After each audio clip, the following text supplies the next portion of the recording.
6 વર્ષની મારી એન્કરિંગ કરિયરમાં હું પ્રથમ વખત મારા શહેરની બહાર ગઈ, એટલે કે હિંમતનગર પહોંચી હલ્દી કાર્નિવલ હોસ્ટ કરવા. અને ત્યાંથી થોડેક દૂર બિરાજમાન હતા મારા શામળાજી.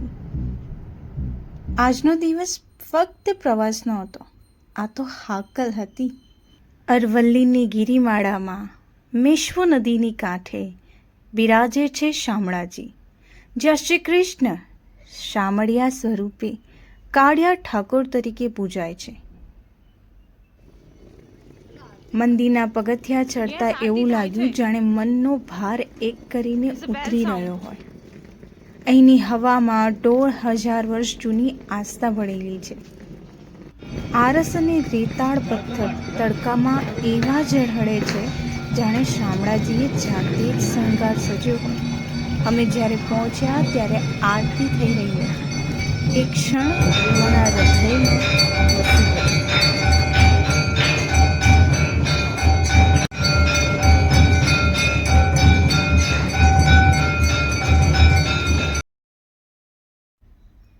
અમૂલ્ય લહાવો અમને મળ્યો.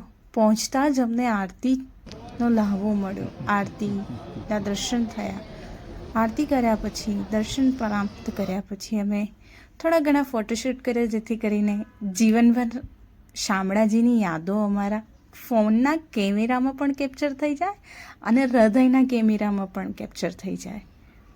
શામળાજીના દર્શન કર્યા પછી તમે મંદિરની બહાર આવો એટલે શામળાજી મંદિરને નિહાળ્યા કરશો, કારણ કે આ મંદિરમાં ઘણા બધા ગુંબજ છે, કોતરણી કામ છે, પછી શિખર છે.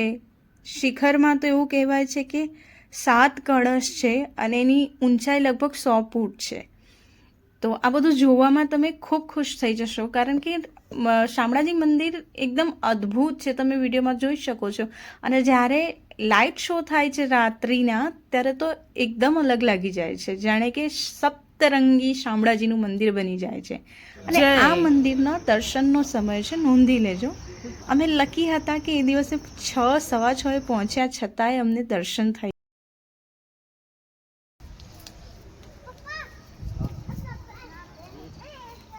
આ મંદિર વૈષ્ણવ સંપ્રદાયનું મુખ્ય ધામ છે અને કહેવાય છે કે અહીં માંગેલી બધી મનોકામના કાળિયો ઠાકોર પૂરી કરે છે. બહુ સરસ થઈ ગઈ જો. પણ 15 વર્ષ પહેલા આવી હતી. હા, વધારે 15-16 વર્ષ, 9 વર્ષ તો આ થાય છે ને, પેલા 5 વર્ષ પેલા 15-16. તો શામળાજી મંદિર આવ્યા છે અને ત્યાં સ્કૂલનો પ્રવાસ આવ્યો છે. શું નામ છે બેટા તારું? પ્રિયા. પ્રિયા. કઈ સ્કૂલમાંથી?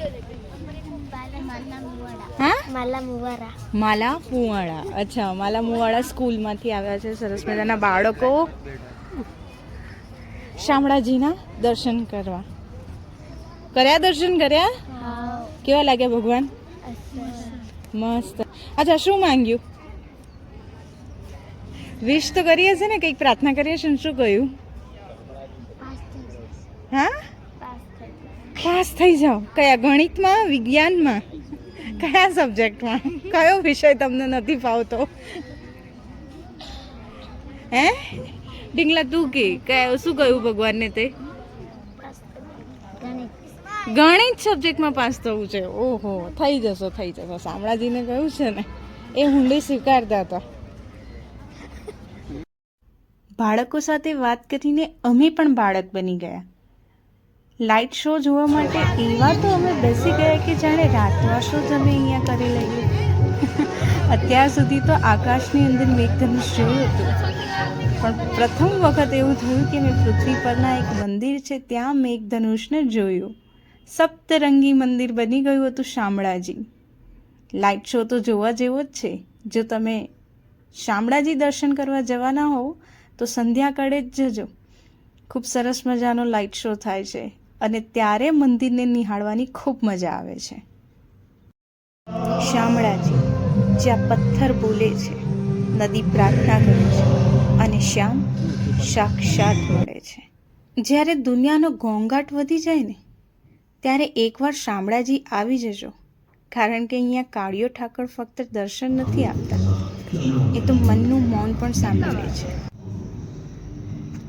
મંદિરને થોડેક દૂર પહોંચે ને ત્યારે બીજા ઘણા બધા દેવી દેવતા છે, એમના પણ દર્શન આપણને પ્રાપ્ત થાય છે. ખૂબ સરસ મજાનું મંદિર હતું. અને પછી પાછા અમે અમારા ગાંધીનગર પહોંચી ગયા.